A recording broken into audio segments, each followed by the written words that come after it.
하나님의 말씀은 레위기 23장 23절부터 25절까지 제가 먼저 읽습니다. 여호와께서 모세에게 말씀하여 이르시되 이스라엘 자손에게 말하여 이르라. 일곱째 달 곧 그 달 첫날은 너희에게 쉬는 날이 될지니 이는 나팔을 불어 기념할 것이요 성회라. 어떤 노동도 하지 말고 여호와께 화제를 드릴지니라. 원전으로 다시 보는 레위기. 오늘은 세 번째 시간입니다. 예수님의 일곱 그림자, 나팔절, 대속죄일, 장막절이라는 제목으로 말씀을 나누겠습니다. 골로새서 2장 16절과 17절에 보면 이 절기는 예수님의 그림자라고 되어 있습니다. 이 그림자를 잘 보면, 그림자를 여러 가지를 보면 실체를 더 분명하게 알 수 있겠죠. 그래서 이 그림자를 나타내는 일곱 절기를 나타내는 레위기 23장. 처음에 우리는 유월절을 봤고요. 그 다음에 무교절이 있고, 그 다음에 초곡절, 오순절 네 가지를 봤습니다. 유월절 날은 언제죠? 날짜가? 유대인 달력으로 1월 14일 이제 해 저녁 때 이렇게. 그러니까 유월절이라는 어느 순간을 얘기합니다. 양을 잡아야 되는 절기니까. 그리고 그날 저녁부터 이제 일주일간 무교절이 시작됩니다. 그래서 무교절은 누룩이 안 들어가 있는 떡을 나눠 먹는 날이죠. 누룩이 안 들어간 거. 그럼 세상에 영향력이 안 들어간 거. 그게 뭐 복음입니다. 그죠? 그래서 예수님은 유월절날 십자가에 달리시고 그날 저녁 무덤에 들어가셔서 이 무교절을 또 완성하셔야 되는데, 그래서 지금 십자가 달리시고 마지막에 뭐라고 하시죠? 아버지여 내 영을 부탁하나이다. 죽어 있으면 안 되는 거예요. 그죠? 그 영으로 살아나셔서 베드로전서 3장 18절부터 21절까지 보면 영으로 살아나서 옥에 있는 영들에게 복음을 선포하시니라. 그래서 옥에 있는 영들은 노아 홍수 때 복음을 받을 기회를 얻지 못한 사람들이라고 이렇게 말씀하고 있죠. 그래서 6월절 완성하시고 무교절도 완성하시고 그 다음에 이제 나오는 절기가 초곡절입니다. 성경에는 초곡절이라는 단어는 없지만 처음 곡식단을 여호와 앞에 가서 흔드는 절기를 말씀하고 있는데요. 이것은 무교절 기간 중에 첫 번째 돌아오는 안식일 바로 다음 날 흔듭니다. 그러니까 안식일이라고 하면 금요일 날 저녁부터 토요일 날 저녁까지입니다. 토요일 날 저녁 지나자마자 바로 곡식단을 흔들어야 돼요. 그것이 바로 예수님의 부활입니다. 그러니까 예수님은 토요일 날 저녁에 부활하셨습니다. 다른 날 부활하시면요, 성경의 그림자가 아닙니다. 그래서 우리는 보통 예수님이 부활절 날 새벽에 부활하셨다 그래서 연합성가대도 쓰고 예배드리고 하는데요. 그것은 시간을 성경적인 시간과는 좀 맞지 않는 얘기죠. 그래서 예수님은 그때 부활하셨죠. 수요일 날 십자가에 돌아가셨고 72시간 후에 부활하셨습니다. 그 다음에 이제 50일째 되는 날, 부활하신 날부터 50일째 되는 날을 오순절이라고 하고요. 또는 77절, 77이 49, 7주일이 지나면 그 다음 날이니까 77절이라고도 하고 또 그날을 맥추절이라고도 합니다. 그래서 이 오순절날 왜 맥추절일까요? 보리맥자, 밀을 갖다가 방아를 쪄서 가루를 만든 다음에 그걸 떡 두 덩이를 해서 하나님 앞에서 흔드는 날입니다. 떡 두 덩어리를 흔들어야 돼요. 거기에 필요한 것이 뭐죠? 기름입니다. 그죠? 아무리 알곡 신자가 있어도요, 이것이 가루가 안 되면 안 되고요. 떡 아무리 가루가 됐다고 해도 이 기름이 없으면 이게 떡이 안 되거든요. 그래서 우리가 가루가 된다는 것을 다른 말로 하면 우리가 자기 십자가를 지는 겁니다. 그죠? 자기 형체가 없어지는 거예요. 알곡일 때는 형체가 있는데 껍질이 벗겨진 다음에 가루가 되면 형체가 없어요. 그렇게 자기 생각과 자아, 고집이 다 내려오는, 그러나 거기서 끝나면 안 되고요. 그것이 이제 뭉쳐서 떡이 돼야 되는데 오순절 날은 그 떡을 2개 드린 날. 거기에 들어가는 게 또 있어요. 누룩이 들어가야 됩니다. 다른 때는 절대로 누룩이 들어가면 안 돼요. 근데 오순절 날 떡만큼은 누룩을 집어넣으라고 되어 있어요.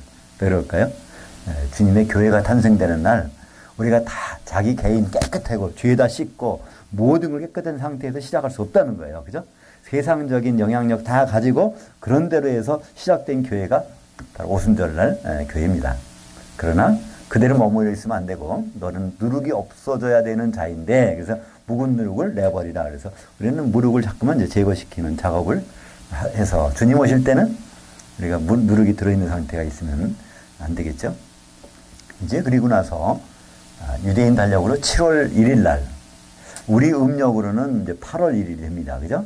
그래서 7월 15일이 장막절이 시작하는 날인데, 그때가 이제 추석 때가 되는 거죠. 우리 절기로 따지면. 7월 1일 날 드디어 나팔절이 이제 제정이 됩니다. 그래서 이 나팔절은 하나님의 나팔이 불리는 날입니다. 어떤 새로운 소식이 들리는 날이죠. 그 나팔이 이제 요한계시록에서는요, 이게 뭐 7 나팔 중에 마지막 나팔이 여기 해당되는 것이죠. 요한계시록에서는 7 나팔이 나오니까 다른 데서는 그걸 마지막 나팔이라고 해야 되잖아요. 고린도전서 15장 51절 보겠습니다. 같이 보죠. 보라, 내가 너에게 비밀을 말하노니 우리가 다 잠잘 것이 아니요 마지막 나팔에 순식간에 호련히 다 변화되리니. 여기서 마지막 나팔이 나옵니다. 요한계시록을 보지 않으면 이게 무슨 나팔인지 몰라요. 그죠? 요한계시록 본 분들은 7 나팔이 있었는데 이게 마지막 나팔이 바로 주님이 오실 때 불리는 나팔이구나. 이것이 구약에서는 나팔절 때 불리는 것이구나. 이렇게 알 수 있게 됩니다. 이 나팔을 다른 말로는요, 하나님의 나팔이라고 합니다. 데살로니가전서 4장 16절 같이 읽죠. 주께서 호령과 천사장의 음성과 하나님의 나팔로 친히 하늘로부터 강림하시리니 그리스도 안에서 죽은 자들이 먼저 일어나고. 그래서 여기서 일어나는 사람들, 부활하는 사람들은요, 세상 사람들은 부활 못해요. 천년왕국 지난 다음에 음부에 있다가 부활하든가, 또는 우리 예수 믿는 사람들은 이제 다 부활하는데, 근데 문제는 위에 올라가서 이제 심판을 받는 거죠. 근데 부활해서 올라가는 장소가 지정되어 있습니다. 17절에 나오죠. 그 후에 우리 살아온 자들도 그들과 함께 구름 속으로 끌어올려 공중에서 주를 영접하게 하시리니. 이 공중이라는 단어 헬라로는 아에르, 영어로는 에어라고 그러죠. 에어. 여기서 에어가 여기서 나온 말입니다. 아에르. 러시아 항공사 뭐라고 그러죠? 아에로 플로트라고 그러죠. 플로트는 날아간다는 뜻이고, 아에르, 그 바로 이거 단어 똑같은 단어, 공중으로 날아간다. 그래서 아에르. 이 공중이라는 곳이 예수님이 오시는 것이고요, 우리가 올라가는 것이고, 한마디로 만남의 장소입니다. 우리는 만남의 장소를 알고 있어요. 우리가 찬송가를 부르면서 어디 오실는지 알 수 없다 그러는데, 그거는 이 성경만 읽어봐도 그건 알 수 있는 것입니다. 그리고 주님이 그때 오실 때는요, 3가지 신분으로 오세요. 주로 오시고, 천사장으로 오시고, 바로 하나님으로 오시고, 그죠? 그래서 일단 여기서는 이렇게 표시하고 있습니다. 물론 이제 왕으로 통치하러 오시겠죠? 그래서 보통 우리가 천사장 하면 뭐 여럿이 있다고 생각해요. 그죠? 전통적으로 이렇게 알아왔으니까. 그래서 뭐 사탄도 원래는 천사장이었는데 그 이름이 루시엘이었었는데 타락해서 루시퍼가 됐다. 그건 사람들이 그냥 지어낸 말입니다. 그런 말은 없어요. 또 가브리엘 천사장도 있다. 이것도 사람들이 지어낸 말이에요. 성경에서 천사장이라고 나온 단 하나, 바로 미가엘밖에 없습니다. 미가엘 천사장. 유다서 1장 9절이구나. 보면 천사장 미가엘이 이렇게 해서 천사장이라고 여기 하고 있어요. 근데 그 미가엘이 누굴까요? 다니엘서도 나오는데, 그 미가라는 뜻은요, 누구냐 그런 뜻입니다. 엘은 하나님. 하나님 같으신 이가 누구냐? 바로 예수님의 별명입니다. 미가엘이. 그래서 다니엘서 보면은 거기에 다니엘의 기도가 나오잖아요. 다니엘 얼마 기도해요? 세일에를 기도하는데, 그때 결국 그 다니엘 기도가 유명한 거는요, 다니엘처럼 기도하면 응답을 주신다, 이런 의미가 아닙니다. 다니엘의 그 기도가 응답되는 과정에서 누가 개입하셨느냐, 이것을 거기서 보여주고 계신 거예요. 근데 다니엘 기도를 하면 미가엘은 별로 안 나와. 그죠? 바로 예수님이, 다니엘이, 미가엘이 나타나서 가브리엘 천사의 길을 터져서 그 이제 오는 장면이 나오는데요. 결국은 다니엘 기도의 소리가 생각해야 될 부분은 미가엘이 바로 등장해야 되는구나. 그리고 그분은 바로 우리 예수님이구나. 그래서 그것을 여기서 알 수 있습니다. 그러니까 예수님은 하나님이세요. 근데 예수님은 완전한 100% 사람으로 오셨어요. 근데 예수님은 또 100% 천사장이세요. 왜냐하면 그분이 활동할 땐 모든 천사를 호령하고 모든 천사를 통해서 모든 일을 하시거든요. 그런 입장에서 예수님은 천사장입니다. 그래서 천사 중에 제일 높은 건 천사장인데, 천사장이 여럿이라는 건 말이 안 되잖아요. 어느 나라의 왕들이 여럿이다. 그 나라의 왕이 여럿이면 문제가 생기잖아요. 그래서 천사장 하나밖에 없는 겁니다. 그죠? 그래서 천사장은 바로 예수님이시고, 예수님은 이름이 미가엘. 나같이 하나님 같은 자가 없다는 거예요. 그죠? 그래서 데살로니가전서 4장 16절에도 주님이 우리 주인 되신 분, 왕이 되신 분, 그분이 천사장이 또 되시고 또 그분은 하나님이시다. 사람이었지만 하나님으로 복귀하신 분, 그분이 이제 오신다. 언제요? 그 나팔을, 마지막 나팔이 있을 때. 그래서 이 나팔을 기념하기 위해서 처음부터 레위기 23장 23절부터 25절까지 이 부분을 우리에게 말씀하고 있습니다. 이 부분은 예수님이 천사장이라는 것은요, 예수님 스스로도 말씀하셨어요. 볼까요? 마태복음 25장 31절. 인자가 자기 영광으로 모든 천사와 함께 올 때 자기 영광의 보좌에 앉으리니. 그러니까 천사 한 명도 안 빼놓고 다 데리고 올 수 있는 것은 누구밖에? 천사장밖에는 못하는 일이잖아요. 그죠? 유다서 1장 9절에 보면 천사장 미가엘이, 그래서 그때 모세의 시체여가지고 이렇게 이제 다투는 분이 나와요. 근데 그때 미가엘이 사탄은 모세의 시체를 가져가려고 그러고 미가엘은 거기에 대해서 그렇지 않으려고 했는데 미가엘은 양보했다는 거예요. 천사장 미가엘. 왜 그랬을까요? 하나님의 질서를 존중하는 거예요. 시체는 누구 거예요? 당연히 사탄 겁니다. 창세기 3장 14절에 종신토록 배로 다니고 너는 흙의 티끌을 먹을지니라. 그래서 아담은 티끌에서 왔으니 티끌로 돌아가리라. 아담의 육신을 가져갈 수 있는 것은 뱀이거든요. 사탄이거든요. 모세의 시체 가져갈 때 미가엘이 그냥 줬다는 거예요. 왜냐하면 하나님이 질서를 존중하기 위해서. 미가엘, 예수님은 사탄보다 강력하시지만 그때 나오는 것이 바로 미가엘을 천사장으로 소개한 유일한 구절입니다. 이 나팔 소리 한번 들어볼까요? 요한계시록 1장 10절에 나팔 소리가 나옵니다. 그 나팔 소리가 나온다면 뭘까요? 주의 재림이란 나팔이겠죠? 한번 보시죠. 요한계시록 1장 10절. 내가 영으로 주의 날에 있었더니 내 뒤에서 나는 나팔 소리 같은 큰 음성을 들으니. 우리말 번역은 이것을 성령 감동이라고 번역을 이상하게 해서 성령이란 말도 없고 감동이란 말도 없습니다. 원문에는. 그냥 내가 어떻게 했는데 영으로가 있다는 거예요. 요한계시록 1장 9절은요. 내가 몸으로는 몸이 반모섬에 있다는 거예요. 몸은. 근데 영으로는 지금 주의 날로 지금 가서 봤다는 겁니다. 그죠? 네, 영이. 물론 영이 갈 때는 뭐가 따라가죠? 혼이 항상 따라다닙니다. 영은요. 그래서 영혼은 같이 가는 거예요. 그죠? 한 단어가 아니라 영과 혼은 같이 있습니다. 그래서 이제 영이 가는 데는 혼이 가게 되죠. 그래서 거기에 나오는 나팔 소리. 이게 마지막 나팔. 그죠?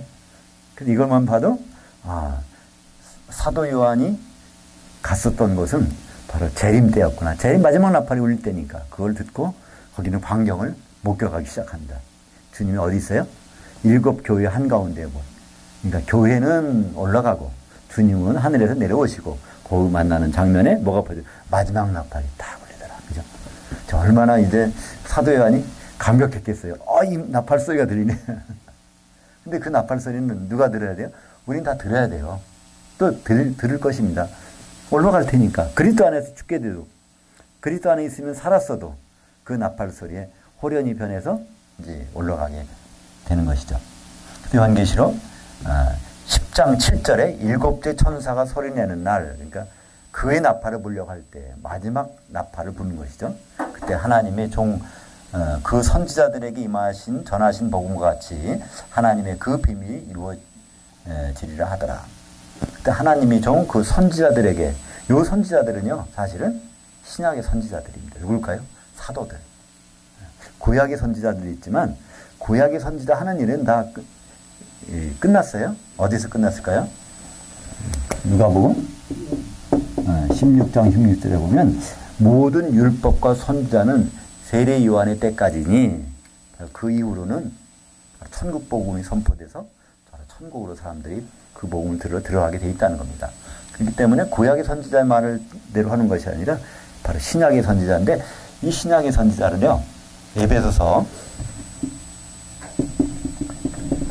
2장 20절에 보면요, 너희는, 에베소 교회 성도들은, 에베소 교회는 사도들, 거기는 이제 사도들과 선지자들의 기초석 위에 세워졌다 되어 있는데요, 우리말은 번역이 좀 그렇게 하면 안 됩니다. 사도들 곧 선지자들의 기초석 위에. 그러니까 사도들도 선지자라는 거예요. 선지자는 구약에 있을 수 있고 신약에 있을 수 있고요, 지금도 있을 수 있어요. 선지자로서는. 그죠? 선지자라는 뜻은 뭐라고 그랬죠? 선지자? 네. 선지자라는 뜻은요, 프로페티스라고 그래요. 선지자를요. 예. 프로라는 건 바깥으로, 밖으로, 안에서 밖으로. 페티스라는 사진사라는 뜻, 사진 찍어내는 사람. 하나님의 속마음을 사진 찍어서 보여주는 사람이 이게 선지자라는 원래의 뜻입니다. 그러니까 구약에도 있었고 신약에도 있었었는데 특별히 사도들이 그런 역할을 했다는 겁니다. 그래서 사도들은 하나님 마음을 다 사진 찍어서 마태복음부터 요한계시록까지 다 우리에게 사진처럼 보여주고 있습니다. 요 말이 어디 보니까 이것이 이루어졌다는 겁니다. 그러니까 요한계시 10장 7절에 보니까 그 종 선지자들에게 전하신 복음과 같이 하나님의 그 비밀이 이루어지리라 하더라. 그래서 신약 성경의 내용이 다 이루어지는, 언제? 나팔불이, 마지막 나팔 불 때. 요한계시 11장 15절도 마찬가지입니다. 같이 읽죠.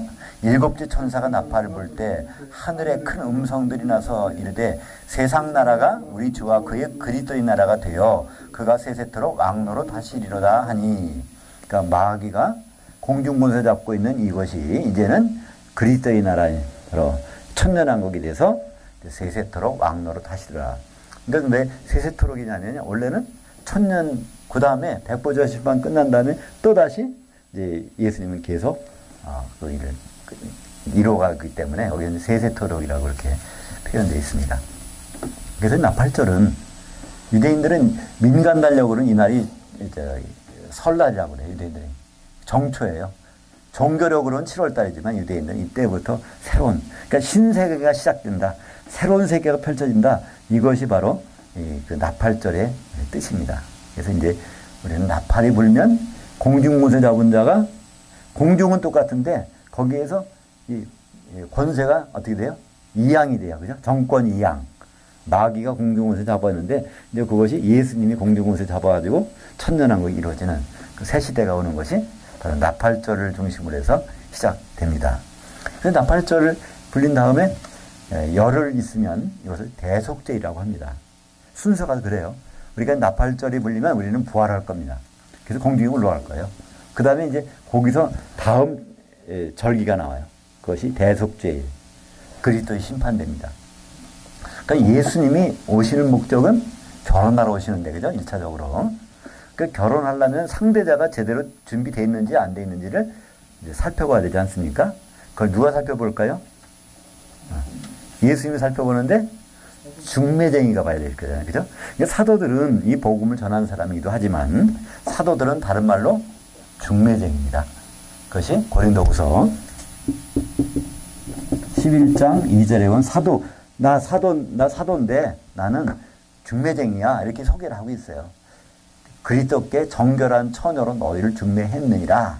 사도는 바로 중매쟁이입니다. 그래서 그리스도 심판대는 신부 자격을 심판하기 때문에 누가 해요? 중매쟁이가 그 자리에 서가지고 심판하는 겁니다. 결혼할 자격이 되는지 안 되는지, 기름이 준비되는지 안 되는지, 그거를 12 사도들이 예수님 옆에 서가지고 이제 그거를 보게 되는 것이죠. 그것이 이제 대속죄일인데요. 26절부터 32절까지 같이 읽겠습니다. 여호와께서 모세에게 말씀하여 이르시되 일곱째 달 열흘날은 속죄일이니 너희는 성회를 열고 스스로 괴롭게 하며 여호와께 화제를 드리고 이날에는 어떤 일도 하지 말 것은 너희를 위하여 너희 하나님 여호와 앞에 속죄할 속죄일이 됨이니라. 이날에 스스로 괴롭게 하지 아니하는 자는 그 백성 중에서 끊어질 것이라. 이날에 누구든지 어떤 일이라도 하는 자는 내가 그의 백성 중에서 멸절시키리니 너희는 아무 일도 하지 말라. 이는 너희가 거주하는 각처에서 대대로 지킬 영원한 규례니라. 이는 너희가 쉴 안식일이라. 너희는 스스로 괴롭게 하고 이달 아흐렛날 저녁 곧 그 저녁부터 이튿날 저녁까지 지킬지니라. 여기 대속죄일은 한마디로 스스로 괴롭게 하라 하는 말이 있어요. 스스로 괴롭게 하라. 이것을 유대인들은 어떻게 받아들였을까요?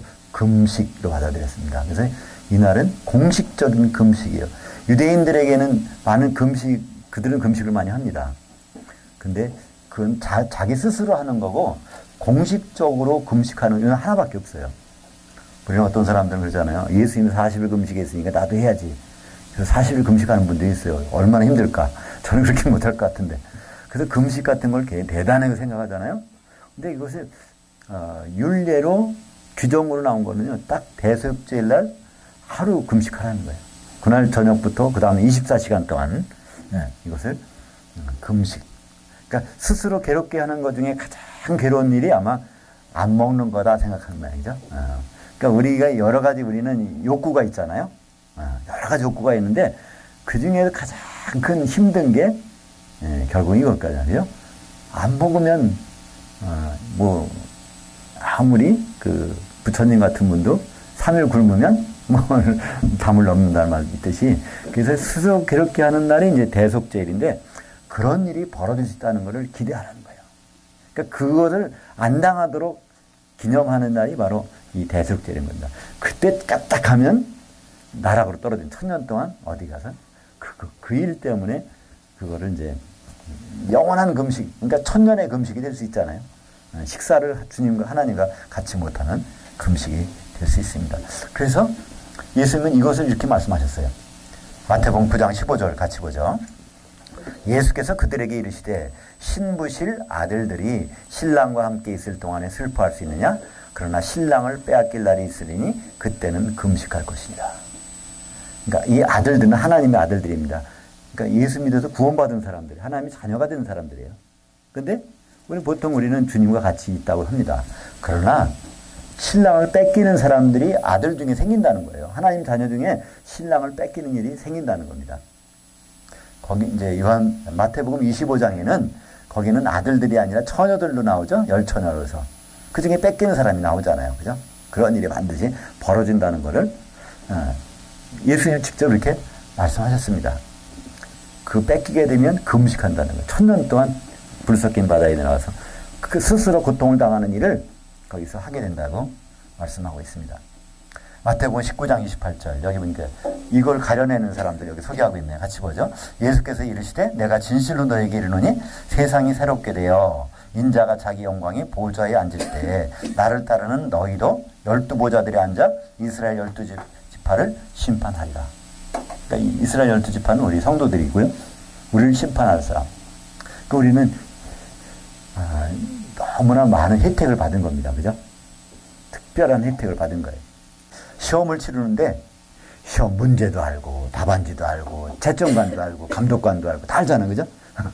그것도 전부 알고 가서 나중에 그리스도 심판대에 쓰는 거예요. 이것처럼 불공평한 게 어디 있습니까? 우리는 불공평한 자리에 있는 사람들이에요. 근데 우리는 그 혜택을 몰라봐. 그죠? 참, 첫째는 예수 안 믿는 분들에 대해서 우리가 얼마나 이익을 받고 있는가 몰라. 또 예수 믿는 분들에 관해서도 우리는 이걸 모르거나 하는 분들보다 얼마나 혜택을 받는지 몰라요. 그죠? 언제 시험을 치른다. 그런데 시험 범위도 모르고, 그죠? 나중에 시험을 좀 이렇게 해서 그 현장에서 뭐 좀 보고 하려고 해도 이 감독관 들키면 큰일 나니까. 근데 우리는 다 한단 말이에요. 이런 시험을 치르는 것이 어디예요? 그리스도의 심판대. 근데 거기서도 떨어져 나갈 사람이 많다는 거. 오직 많으면 염소들 천지에서 양을 골라낼 정도니까, 그러니까 그 입시 요강을 제대로 안 보는 사람이 염소들. 그걸 알고 가는 사람들이 양들. 이렇게 되는 것입니다.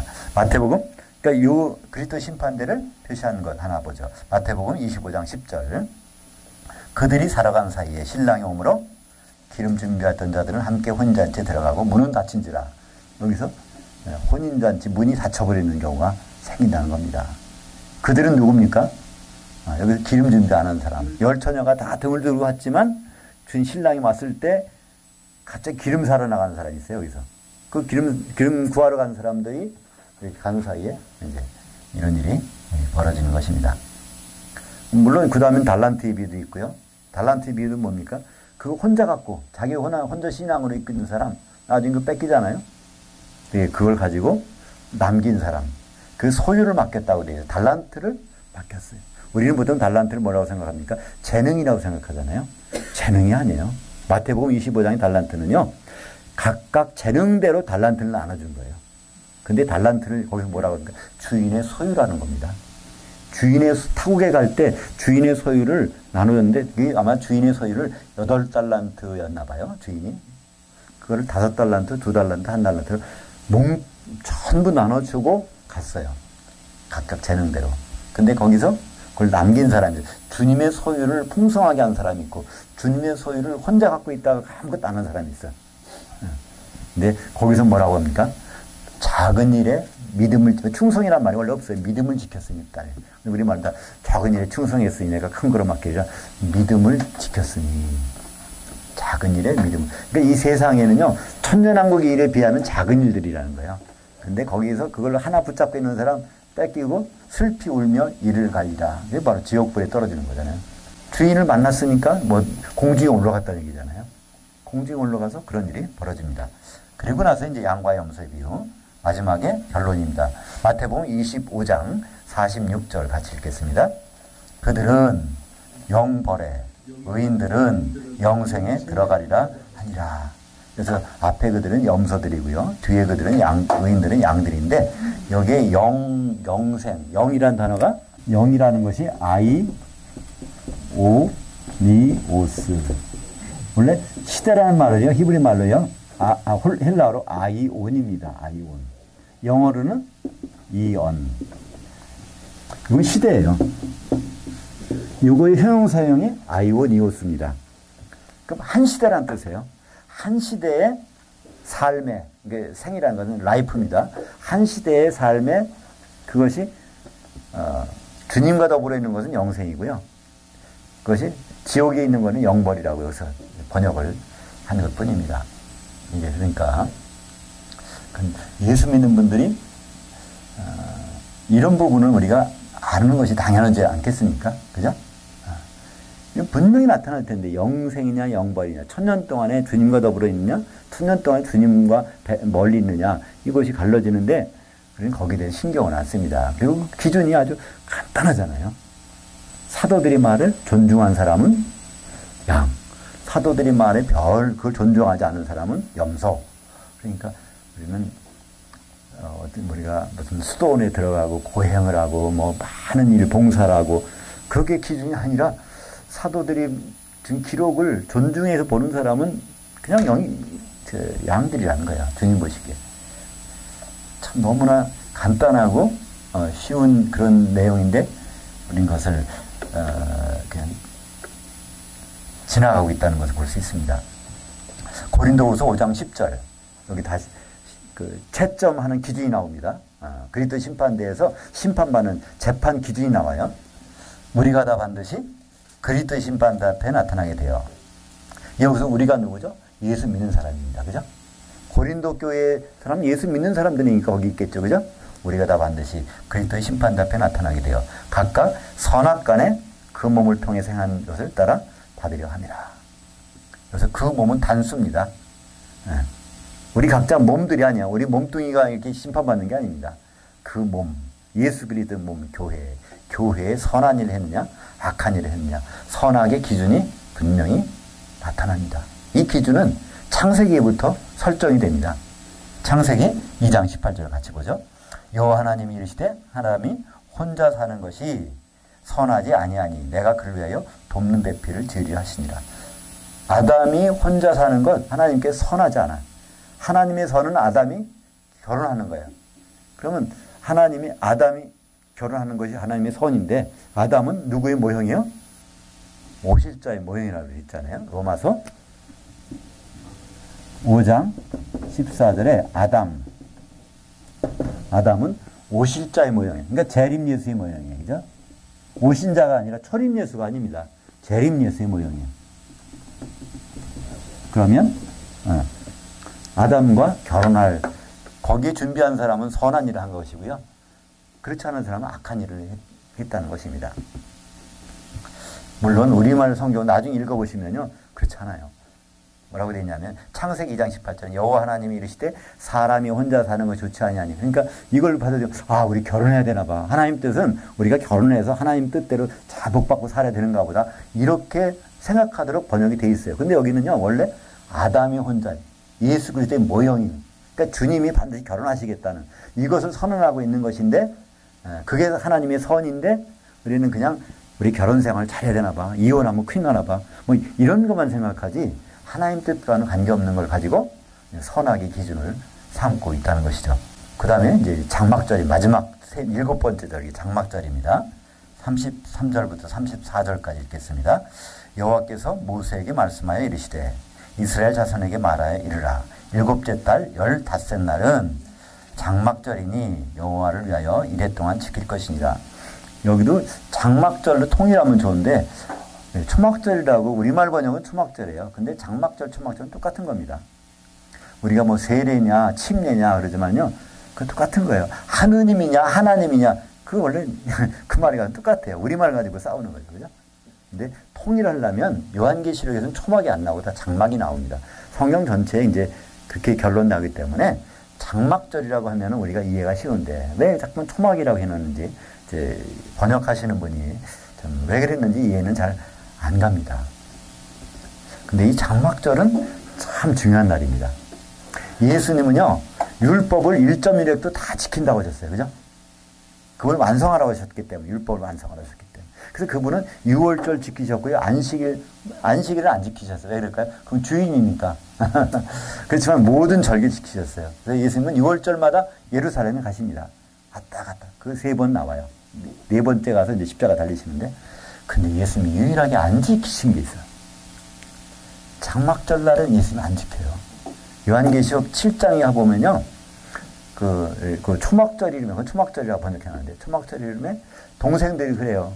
명절 때 되는데 안 올라가십니까? 니들이 가라. 아직 난 때가 안 됐어. 그래서 이제 안 가시다가 나중에 거기 가서, 원래 장막절은 첫날부터 참석해야 돼요. 첫날이 가장 큰 중요한 날이니까. 안 가셔요. 나중에 가서 마지막 날 가서 설교하시잖아요. 장막 마지막에 가서 누구든지 내게 와서 마시라. 나를 믿는 자는 배에서 생수가 넘쳐나니까. 그때 장막절날 설교하러 가신 거지 장막절 지키러 가신 게 아니에요. 왜 율법을 안 지킬까요? 그분이 완성하셨으니까. 언제? 그분이 이 땅에 오시는 날 말씀이 육신이 돼서 장막을 치셨단 말이에요. 그게 어디 나오죠? 요한복음 1장 14절 같이 읽죠. 그 말씀이 육신이 돼서 우리 가운데, 이건 우리라는 것은 사도들 얘기하는 겁니다. 자기들 가운데 있다는 걸 지금 일러주는 거예요. 사도들 가운데 장막 치셨었음에 우리가 그의 영광을 보니 아버지 독생자의 영광이요 은혜와 진리가 충만하더라. 지금 사도들이 예수님 못 본 사람들한테 지금 얘기하고 있는 거예요. 그분이 바로 장막을 치셨어. 이때 말씀이라는 건 뭘까요? 이 말씀이라는 것은요, 원래 논리란 뜻입니다. 하나님이 논리라는 거예요. 하나님이 이런 계획을 세워놨는데 그런 계획 가운데 바로 하나님이신 분이 육신이 되셔서 그 논리가 지금 성립되고 있다는 거예요. 그냥 우리는 그냥 말씀을 예수님이 이렇게 오셨다 이런 뜻이 아닙니다. 여기서 말씀이라는 것은 로고스죠. 로고스라는 것은 하나님의 논리입니다. 하나님의 계획이고 하나님의 경륜입니다. 하나님이 그렇게 하시기로 작정된 것이 장막절날 일어났다는 거예요. 바로 육신이 돼서. 근데 그 부분도 우리말은 그냥 거하심에 장막이라는 단어가 싹 빠져버렸어요. 장막이라는 말을 넣어야 장막절을 어떻게 주님이 하셨는지. 그러니까 이 장막이라는 말이 빠져버리니까 크리스마스 12월 25일 날 갖다가 장막절을 생각한단 말입니다. 예수님 오신 날을 생각해요. 바로 태양신의 생일날, 로마의 태양신의 생일날, 태양 여신의 생일날로. 왜 그날이 태양신의 생일날일까요? 지금은 동짓날이 12월 22일이죠? 근데 그때 시대, 로마 시대에는 동짓날이 그 달력으로는 12월 25일이었습니다. 그러니까 동짓날부터 태양의 길이가 길어지기 시작해요. 그래서 태양신이 그때가 생일날이라고 그들은 쭉 숨겨왔단 말이에요. 그러니까 숭배해 왔어요, 그날은. 근데 그 자리에다가 예수님도 태양 같은 분이니까 그 자리에 딱 놓고 예수님의 생일날이라고 이렇게 해서 지금까지 내려오고 있는 것입니다. 그러나 예수님은 그날 오실 수가 없어요. 예수님 그림자가 장막절이다 장막 치셔야 되는데 왜 겨울철에 와서 거기 오십니까? 추석날 여기서 장막을 치셔야 되는데. 그래서 예수님은 그러니까 만약에 예수님이 장막절날 장막절 지키셨다 그러면요, 사람들을 혼란시키는 거예요. 저분이 장막 치신 줄 알았더니 그게 아니네. 장막절 지키고 있네. 근데 예수님은 장막절을 안 지키고 있다. 무슨 이유일까? 그분이 장막절 이미 이루셨으니까 당연히 저분은 그림자를 지킬 필요가 없지. 그죠? 그래서 요한복음 7장을 읽으면서, 왜냐면 그 부분을 꼭 생각해 봐야 됩니다. 왜 예수님이 장막절 기념 행사에 첫날부터 안 가셨는지. 일부러 안 가신 거거든요. 다른 일 바쁘셔서 안 가신 것이 아닙니다. 바로 그 장막절날 마지막 날은 특별한 날이 있었어요. 사람들이 그날만은 물축제를 해요. 장막절날 마지막 날은요. 거기 그 실로암에 가서 물을 떠다가 제단에다가 붓는 거예요. 실로암. 사람들이 열심히 거기가 제사장을 중심으로 해갖고 실로암에 가서 물을 갖다가 생수를 갖다가 떠서 제단에 붓는 그 작업을 매년 장막절 8번째 날 마지막 날 하는 겁니다. 그러니까 예수님은 얘들아 그 물 그거 기울 필요 그게 나야 이걸 선언하기 위해서 그 자리 가서 바로 누구든지 목마르거든 내게로 와서 마시라. 실로암 가서 떠다가 먹지 마 이런 뜻이에요. 실로암이란 뜻은요 보내심을 받은 자라는 뜻입니다. 실로암이라는 뜻은요 하나님께 보내심을 하나님께서 사람을 보내심을 받는 예수님을 뜻하는 거예요. 너희들이 그냥 그 실로암 예수님한테 가서 쓴다고 그렇게 형식적으로 하고 있는데 나 실체가 나타났으니까 내게서 먹어야지 왜 실로암에 가서 물 떠다가 그 제단에다 붓는 짓을 하고 있느냐. 그래서 예수님은요 초막절날 장막절날 마지막에 가서 그 설교를 하신 거예요. 저들이 하는 거 너무나 어리석어 보이니까 물축제 하는 것에 대해서. 그래서 예수님은 장막절을 그 육신을 입고 오셔서 장막을 치셔서 그걸 완성하셨습니다. 요한복음 7장 8절 같이 읽어보죠. 너희는 명절에 올라가라. 내 때가 아직 차지 못하였으니 나는 이 명절에 아직 올라가지 아니하노라. 이 장막절이 하나님이 제정한 절기고 첫날부터 거룩하게 지켜야 되는데 예수님이 그래도 그 동생들은 깨닫지 못하는 거예요. 지금 동생들하고 하는 얘기입니다. 동생들이 형님 가십시다 그랬더니 너희들 먼저 올라가. 나는 아직 안 올라갈게. 언제 올라가는 거예요? 마지막 날 물축제하는 날 그 생명수가 바로 나라는 것을 선포하시겠다는 그 자리 가서. 그래서 7장 요한복음 7장 37절 38절을 같이 읽죠. 명절 끝날 그 큰 날에 예수께서 서서 외쳐 이르시되 누구든지 목마르거든 내게로 와서 마시라. 나를 향하여 믿는 자는 성경의 이름과 같이 그 배에서 생수의 강이 흘러나오리라 하시니. 그러니까 예수님은 믿으십니까? 근데 생수의 강이 안 흐릅니까? 왜 그럴까요? 향하여 믿지 않아서 그래요. 그죠? 예수님이 나를 향하여 내가 누구라는 걸 알고 거기에 맞춰가지고 믿게 되면 성령의 생수가 반드시 흐르게 돼 있다는 거예요. 근데 우리는 그냥 예수만 믿는다고 그러잖아요. 그분 맞아. 그분의 역사적인 예수를 믿고 그분의 존재로서 인식해서 믿고 이러니까 생수가 안 흐르죠. 근데 예수님은 그분을 나를 향하여 믿게 되면 내가 누구인지 내가 무엇을 했는지 앞으로 뭐를 할 것인지 거기에 맞춰서 믿음을 가지고 있다면 반드시 배에서 생수의 강이 성령이 흐르게 된다는 것을 7장 39절은 그게 성령이라고 예수님은 직접 말씀하시죠. 그래서 여기서 중요한 건 뭘까요? 목마르거든 와서 마시라요.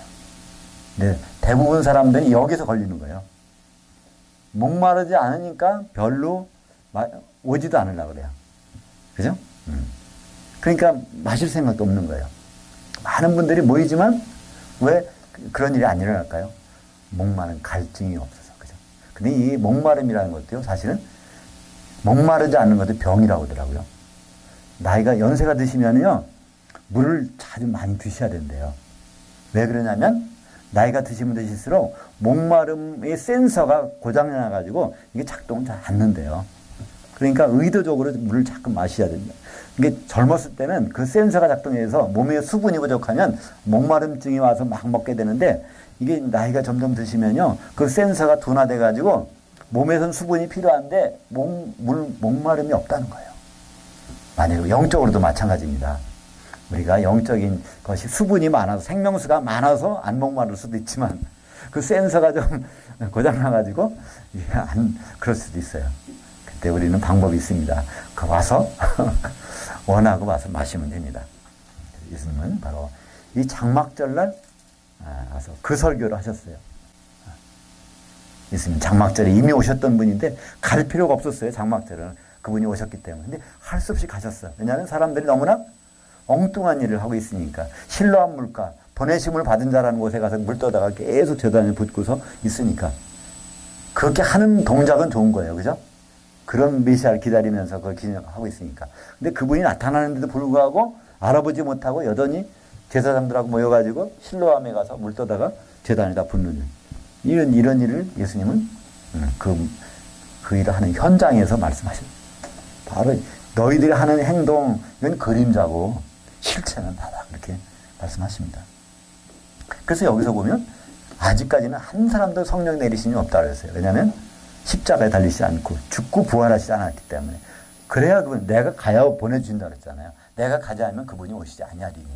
그래서 그분은 그때 여기 보니까 거듭날 때 성령이 필요하다고요? 아니요. 거듭나지 않은 사람들, 거듭나는 사람들 가운데 이런 얘기하고 있는 거잖아요. 그래서 우리는 거듭남과 성령은 무관합니다. 근데 성령은 꼭 필요합니다. 하나 되기 위해서, 그죠?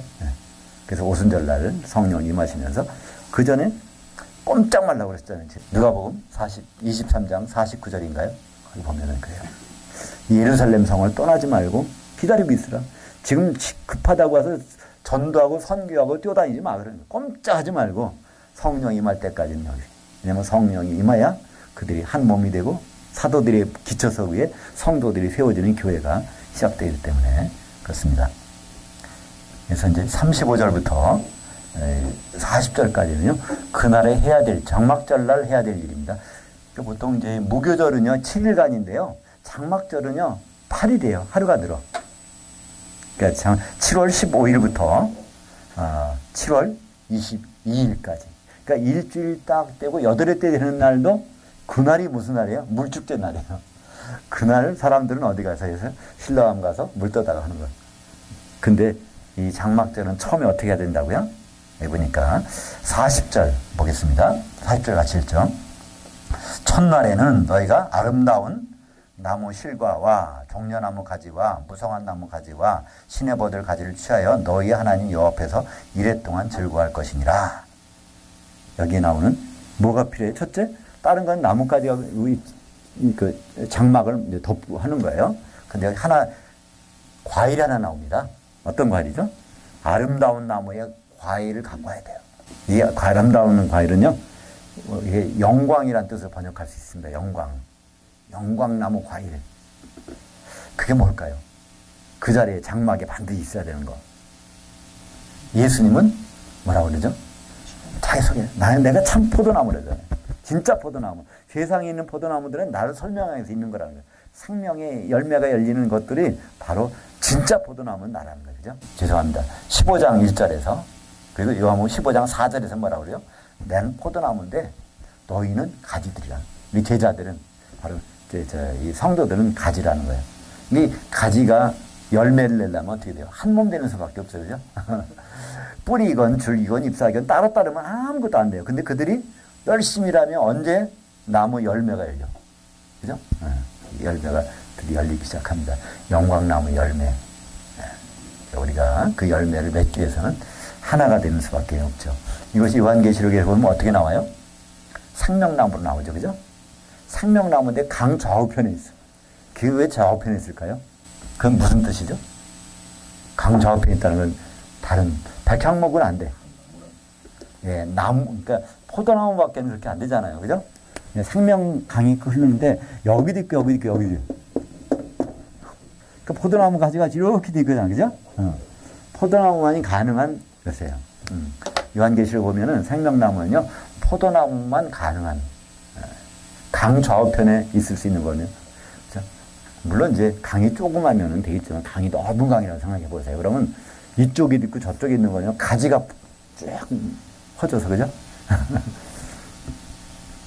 그래서 이 장막절날 우리는 그 생명나무의 과일, 그거를 준비하는, 우리가 그걸 열매를 맺게 되죠. 결국은. 그죠? 요한복음 15장 5절 같이 보겠습니다. 나는 그 포도나무여 너희는 그 가지들이라. 내가 그 안에, 그가 내 안에, 내가 그 안에 거하면 사람이 열매를 많이 맺나니 나는 나를 떠나서는 너희가 아무것도 할 수 없습니다. 15장 4절이 아니라 5절이네요. 예. 그래서 우리가 그분과의 관계를 설명합니다. 가지는요, 나무에서 떨어지면 진액을 못 받아요. 그죠? 그 진액을 받아야 열매가 이제 열리게 되는 것입니다. 그래서 그 장막절날은요, 자기 집 놔두고 자기 집에서 자면 안 돼. 장막. 그래서 바깥에 해놓고 일주일 거기서 사는 거예요. 첫 번째는 그 이유가 이스라엘 백성들이 애굽에서 나와서 장막 생활을 했잖아요.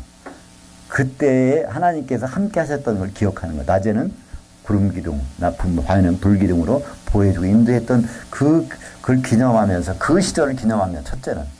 두 번째는 더욱 중요한 것은요. 앞으로 들어갈 것을 생각하면서, 그죠? 하나님의 장막에 들어가 살 것을 생각하면서 자기 집 놔두고 이제 장막에서 거한 그 절기가 바로 이 장막절입니다. 이 장막 생활하는 사람들이 대표적인 사람이 아브라함이고 야곱이고 이삭이잖아요. 솔로몬만 해도 자기 성전도 있고 다윗도 성전도 있지만 아브라함과 이삭과 야곱은요 장막 생활을 했어요. 돈이 없어서요? 아니요. 돈이 있어도 끝까지 안 했어요. 왜 그랬을까요? 하나님이 지어주시는 곳이 있다는 것을 믿음으로 고백하는 거예요. 그래서 일부러 집을 안 짓고 사는 거예요. 기초석도 안 놔. 그러니까 여기저기 옮겨 다닐 수 있는 장막을 짓고 살았단 말이죠. 그 이유를 히브리서 11장에서 설명합니다. 히브리서 11장 9절과 10절을 같이 보죠. 믿음으로 그가 이방의 땅에 있는 것 같이 약속의 땅에 거류하여 동일한 약속을 유업으로 받은 이삭과 및 야곱과 더불어 장막에 거하였으니 이는 그가 하나님이 계획하시고 지으실 터가 있는 그 성을 바랐습니다. 그럼 우리 아브라함의 믿음을 뭐라고 보십니까? 히브리서에는 그걸 아주 정리해 놨어요. 아브라함의 믿음은 새 예루살렘 기초석이 터가 있잖아요. 그 성 들어갈 것을 바라보고 살았던 사람이에요. 그거를 믿음으로 고백하는 것이 뭘까요? 기초석에 있는 집을 안 져요. 그럼 사지도 않아. 항상 텐트 치고 살았어요. 텐트 치고 살았다는 뜻은 기초석이 있는 그 새 예루살렘을 하나님이 지어준 그거를 믿음으로 고백하는 생활을 했다는 것입니다. 그래서 이 히브리서에서 아브라함뿐만 아니라 거기 있는 모든 사람들이 그 믿음을 지켰다는 것입니다. 히브리서 11장의 결론은요 이렇게 나와요. 그러므로 우리가 아니면 구약의 그 믿음의 사람들이 온전함을 이루지 못하느니라. 그래서 성도들이 아니면 성도들이 기초석이 있는 새 예루살렘을 건설하지 아니하면 저 사람들은 언제 들어오냐는 거예요. 입주를 못한다는 거예요. 그래서 바로 이 신약의 성도들과 구약의 성도들의 믿음의 어떤 그 목표가 다르다는 걸 설명하고 있습니다. 우리의 목표는요 천년왕국으로 가서 가는 거잖아요. 근데 구약 성도들의 목표는 사실은 천년왕국이 아니에요. 그들은 언제 일어나죠? 천년왕국이 지난 다음에 사망 가운데서 올라올 거예요. 믿음의 사람은. 안 믿은 사람은 음부 가운데서 올라올 거고. 천년왕국은요 이스라엘 백성들을 위해서 있는 것이 아닙니다. 절대로 아닙니다. 천년왕국은 그 백성들이 불신자들이 있는 거고요. 올라가 있는 성도들이 통치하는 거. 그것 때문에 천년왕국이 있는 거거든요.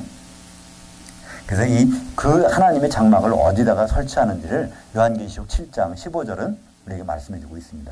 같이 볼까요? 어디다가 하나님 장막을 설치하시는지. 그러므로 그들이 하나님이 보좌 앞에 있고 또 그의 성전에서 밤낮 하나님을 섬김에 보좌에 앉으시니가 그들을 위해 장막을 치시리니. 이 7장 요한계시록 7장은요. 환란 7년 환란이 지난 다음에 흰옷을 입은 사람들이 쭉 나와요. 그 환란을 통과해서 의로움을 통과한 이기는 자들이 쭉 나오는데 그들 위에다가 하나님이 텐트를 치시겠다는 겁니다. 한마디로 그들은 뭘까요? 성전의 기둥이 역할을 하는 것이죠. 이기는 자로서. 그래서 그것이 완전히 이루어지면 그것이 새 예루살렘이고 거기 하나님의 백성들이 아브라함을 비롯해서 들어오겠죠. 그죠? 이 사람들이 들어오게 될 것입니다. 아브라함은 그걸 기대하면서 산 사람이니까요. 그 성을 바라보면. 요한계시록 12장 12절 보죠. 그러므로 하늘들과 그 가운데 장막 치는 자들은 즐거워하라. 요한계시록에서 유일하게 쌍수의 하늘이 나오는 거예요. 요한계시록 12장 12절 유일하게 쌍수의 하늘이 나와요. 그게 어딜까요? 공중이에요. 근데 우리는 결국 공중에다가 장막 치는 사람들입니다. 그죠? 지금은 지상에 있어요. 그러나 그때 가서는 이제 공중에다가 장막 치는 사람들이 이제 우리라는 것이죠. 이걸 그냥 하늘 내보세요. 이거 무슨 얘기인지 모르죠. 그죠? 근데 성경 원문은 하늘들, 우라노이스입니다. 우라노이스에다가 장막을 치는. 그러니까 주님이 공중으로 오셨을 때 우리가 거기 장막을 치게 되고 하나님 장막은 이제 천년왕국이 지나면 새 예루살렘으로 해갖고 쫙 내려오는 거죠. 그죠? 요한계시록 21장 3절. 여기 이제 이 백보자 심판이 끝나고 하늘 땅이 다 무너지고 없어지고 이제 새 하늘에서 새 땅이 내려올 때 나오는 장면입니다. 21장 3절. 내가 들으니 보좌에서 큰 음성이 나서 이르되 보라 하나님의 장막이 사람들과 함께 있으며. 이 하나님 장막은 누가 기둥이 됐을까요? 7년 하나를 통과해가지고 흰 옷 입은 성도들이 그 상한 장막을 쫙 쳐놨어. 근데 거기에 누가 들어와요? 백성들이 들어와요.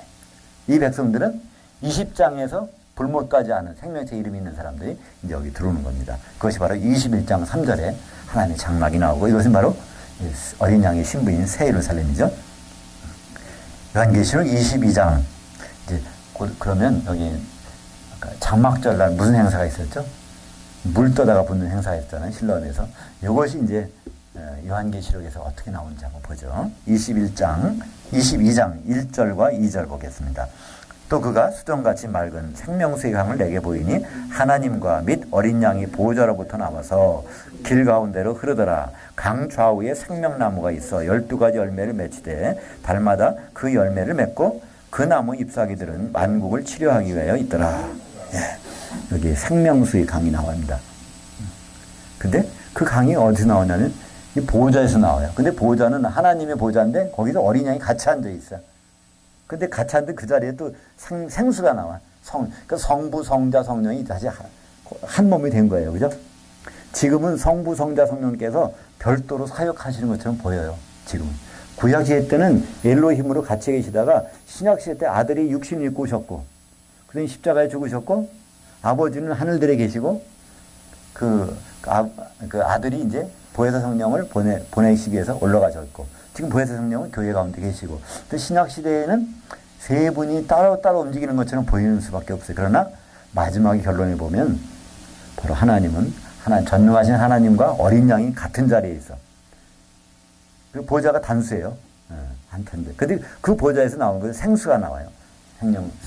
성령의 생수가 거기서 나오는 장면을 볼 수 있습니다. 그때 생명나무가 흐르는데 이 생명나무가 이 나무를 영어로 뭐라 그러죠? 예. 일단 우드인데요. 원래 나무는 뭐라 그러죠? 예, 추리. 산나무 추리라고 그러잖아요. 근데 요한계시록에서 생명나무는요, 이것이 우드입니다, 우드. 생명의 우드예요. 우드에 어떻게 생명이 나오나요? 근데 그건, 예, 그 우드는 십자가라는 단어인데, 그러니까 십자가로부터 나오는 생명의 나무. 그게 바로 예수님의 포도나무고, 그 생명의 포도나무입니다. 그래서 그것이 바로 마지막에 생명수를 거기서 공급해주고 하는 장면이 나옵니다. 22장, 마지막에 22장 16절에 그 영과 신부가 말하기를 당신은 오시옵소서 하는도다. 듣는 자도 당신은 오시옵소서 할 것이요. 목마른 자가 올 것이요. 또 원하는 자는 값없이 생명수를 받으라 하더라. 요한계시록에서 마지막 명령문이 나오는 겁니다. 이게. 마지막 명령문은 뭔지 아세요? 첫째는 이거 하라는 거예요. 이 복음을 들은 사람은요. 당신은 오세요. 주님 오시옵소서 이거 하라는 거예요. 근데 우리가 그걸 순종하나요? 별로 안 하잖아요. 그죠? 그냥 신앙생활하고 맞는 거예요. 그냥. 오늘 내가 교회 갔다 왔고, 뭐 왔고, 누구 만났고, 뭐, 그런 거 하나님께 감사했고, 이런 일상으로 끝나지, 주여 오시옵소서라는 말을 별로 안 하잖아요. 저부터도 잘 안 해요. 근데 마지막 명령문을, 요한계시록, 마지막 장, 22장, 마지막에 있는 명령의 내용은 이렇다는 거예요. 주님 좀 오세요 하는 단어 속에는 뭐가 있을까요? 나 지금 준비하고 있거든요. 이런 뜻이잖아요. 그죠? 주님 오세요라는 마음이 있다면, 나 지금 준비하고 있거든요. 이 세상에 어떤 일을 만났어. 그거 크게 물론 심각한 일이지만 그러나 더 심각한 거는 주님 오세요 이거거든요. 그걸 하라는 거예요. 두 번째 명령이 무엇이냐 하십니까? 목마른 자가 오라는 거예요. 오긴 오는데 목마른 자로서 오라는 겁니다. 그러니까 우리가 주님께 나갈 때는요. 목마르지 않은 상태에서 오지 말라는 거예요. 한마디로 하시면. 목마른 자로서 오라는 거고요. 마지막으로는요. 원하는 자가 값없이 와서 생명수를 마시라는 겁니다. 원하지 않으면은요, 그 받을 수도 없다는 거예요. 정말 우리가 목마른지, 예, 원하는지. 이 똑같은 말씀이 어디 나오십니까? 아까 나왔잖아요. 요한복음 7장, 그죠? 7장 37절에. 누구든지 목마르거든 내게로 와서 마시라. 바로 이 성령을 가리켜 말씀하신 것이라. 그래서 우리는, 생명수, 성령을 너무 흔하게 생각하니까 별로 목마른지 않는데 조금씩 먹어볼까? 맛도 없고, 그죠? 별 목마른 데 없고, 그죠? 원하지도 않는 거. 더 다른 게 있으면 더 좋은데 이 세상에서 형통케 되는 축복이 건강이 있고 또 물질 재정적으로 넉넉하고 뭐 많은 가족들이 화목하고 이런 거 주시면 좋지. 다른 거 그냥 이거 생각 안 한다는 거예요. 그래서 성경에는 그래요. 다른 것이 싫다는 얘기가 아니라 조건이 있다는 거예요. 그죠? 첫째는 주님이 오시옵소서 하는 그런 고백이 정말 내가 하고 있는지, 날마다 결혼 준비를 내가 하고 있는지. 두 번째는 정말 내가 다른 것으로 목마른지, 주님의 생명수가 목마른지.